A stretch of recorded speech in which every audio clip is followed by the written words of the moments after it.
Welcome back to the ACE-CPT exam prep series. This is lesson 2.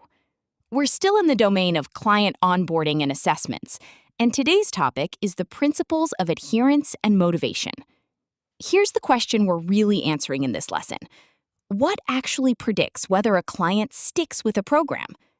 We'll look at self-efficacy, motivation type, and how a trainer can influence both, starting from the very first session. Let's look at what you'll be able to do by the end of this lesson. There are 4 objectives. First, you'll be able to explain why adherence is the metric that matters most. Second, you'll define self-efficacy and its 4 sources. Third, you'll be able to distinguish intrinsic motivation from extrinsic motivation. And fourth, you'll apply practical levers that actually build client motivation. Keep these in mind. Adherence is the thread that runs through this entire lesson. Let's zoom out and look at the big picture first. There are 3 pieces here. Number 1, self-efficacy. This is a client's belief that they can actually do this, and importantly, it's buildable, not fixed. Number 2, motivation type. Intrinsic motivation, meaning genuine enjoyment, tends to outlast extrinsic motivation, which is driven by an outside outcome. And number 3, trainer influence. Both self-efficacy and motivation type are shaped deliberately, and that shaping starts in the very first session you run with a client. Keep this framework in mind as we go deeper into each piece. Let's talk about why adherence is actually the metric that matters most. Adherence is the extent to which a person actually sticks to an exercise program over time. Here's the key insight, and it might surprise you. A technically excellent program that a client quits in 3 weeks produces worse real-world outcomes than a good enough program a client actually sustains for a year. In other words, the best program on paper means nothing if nobody's still doing it. Adherence beats perfection, every time. Now let's break down self-efficacy, a client's belief in their own ability to succeed. There are 4 sources that build it. The first, and most influential, is past performance accomplishments. This is a client's own track record of success. Nothing builds belief like proof. The second is vicarious experience. That's watching someone similar to yourself succeed. The third is verbal persuasion. Specific, credible encouragement from a source the client trusts. And the fourth is physiological and emotional state. How a client interprets their own fatigue or soreness. Notice that the strongest source is the client's own experience, not anything you say to them. Let's compare the 2 types of motivation you'll see in clients. Intrinsic motivation is genuinely enjoying the activity itself. This type tends to sustain longer. It doesn't need an external reward to keep going. Extrinsic motivation is chasing an outside benefit. Think weight loss or a change in appearance. This type can collapse once that outcome is reached or if progress stalls.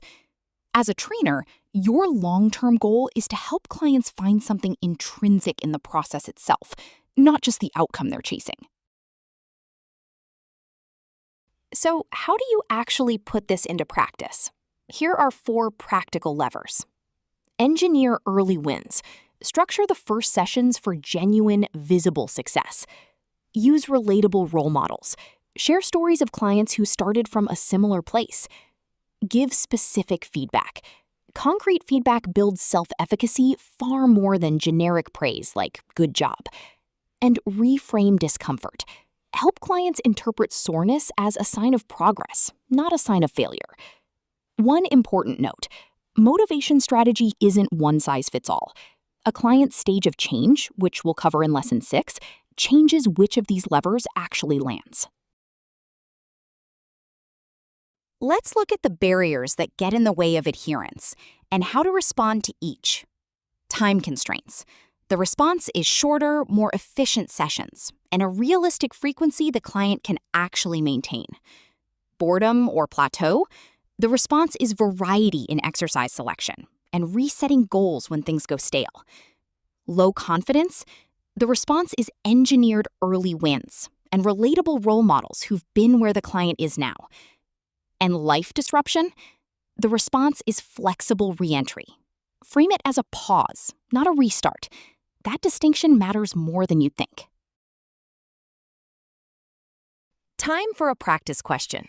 What is the single strongest predictor of long-term client results? Option 1, program periodization. Option 2, adherence over time. Option 3, exercise selection variety.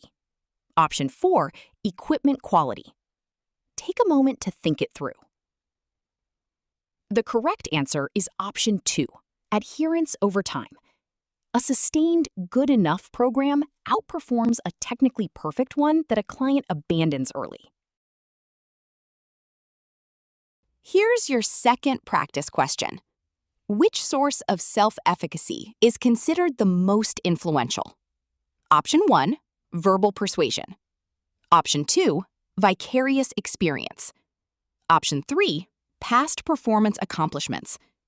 Option 4, physiological state. Take a moment. The correct answer is option 3, past performance accomplishments. A client's own track record of past success is the single most influential source of belief in their own ability. Let's recap the key takeaways from this lesson. Adherence, not program design alone, is the strongest predictor of long-term results. Self-efficacy is a belief in your own ability, and it's distinct from your actual fitness level. There are 4 sources of self-efficacy: past performance, vicarious experience, verbal persuasion, and physiological or emotional state. Intrinsic motivation tends to be more durable than extrinsic motivation. And time, boredom, low confidence, and life disruption are the most common adherence barriers you'll run into. Keep these principles close. They'll shape how you coach every single client you work with.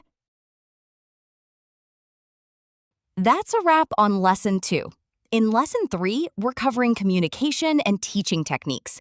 We'll get into active listening, different learning styles, and the tell, show, do teaching method. See you in the next lesson.